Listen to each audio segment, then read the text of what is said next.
Now, could there be some much-needed good news for Manchester United fans? They really do need it, don't they, after another demoralising weekend on the pitch? Well, our chief reporter, Kaveh Solokal, joins us now.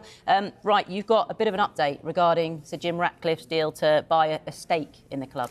Yes, there is likely to be an announcement early next week that Sir Jim Ratcliffe and Ineos are going to buy a 25% stake in Manchester United. This is something that was first reported by Sky News earlier this morning.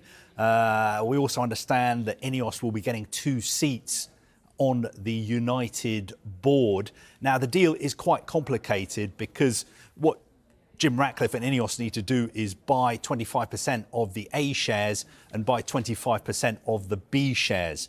Now, the B shares, they are the super voting shares. They are owned by the Glazer family. I think Ratcliffe already has a deal with them to buy those shares. Buying the A shares, which are listed on the New York Stock Exchange, is a little bit more complicated because he has to put in a formal offer for those shares. The offer is likely to be about $33 a share. Then the people who own those shares have some time to decide whether they want to sell them or not. But he is offering more than they're worth, so it's likely that he will be able to get 25% of those shares. So this saga has been going on for a very, very long time. A lot of people are a bit fed up, especially United supporters want it over and done with. Looks like it could finally happen early next week. Why is it taking so long, or does it literally come down to, like you're saying, it being so complex with the A shares, B shares, and? Well, it's taken over a year. Just over a year. I think the main reason it's taken so long is because the Glazers are not really willing sellers. They started this process saying they were going to explore strategic alternatives which could lead to Manchester United being sold. And of course, there are various members of the Glazer family who own shares in Manchester United. They don't all agree that this is the time to sell the club. Interesting enough, of course, there was only one offer on the table to buy 100% of the club, and that was from Qatar. Some members of the Glazer family wanted to sell to the Qataris. Other members didn't want to sell to the Qataris, and ultimately the Qataris withdrew their offer. I don't think they were offering enough to tempt the Glazers to sell the club.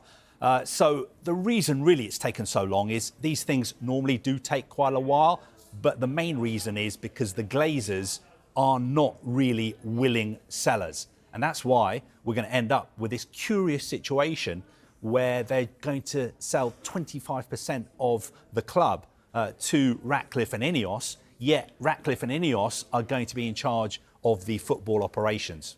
When this does finally go through, are you expecting there to be sort of big changes at the club?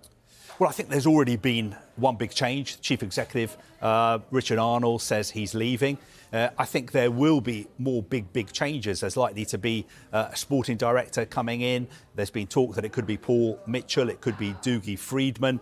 Sir Dave Brailsford is likely to have a big role at United. But I think, for what it's worth, this is really risky. United have been in limbo for a long time, and there is no guarantee that what is going to happen next week is going to turn around United's fortunes. Because Ineos and Jim Ratcliffe, obviously, when it comes to business, they've been very successful. When it comes to sport, they have a very mixed record.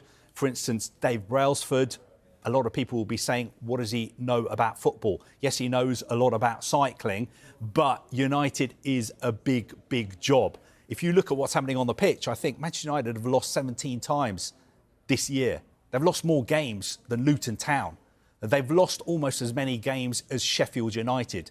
The club is a mess on and off the pitch. Everybody knows that the Glazers' ownership of the club has been disastrous for the club and the football side. It's been fantastic for the Glazer family because they've made so much money out of it. But as far as I'm concerned, next week, we're going to get lots of PR. We're going to be told that this is fantastic. This is a new dawn. Jim Ratcliffe is a Man United supporter. He comes from Manchester, even though he's tried to buy Chelsea and he tried to buy Barcelona as well. We're going to get a lot of PR. But what you need to remember is what is going to happen to the debt that the Glazers saddled onto the club.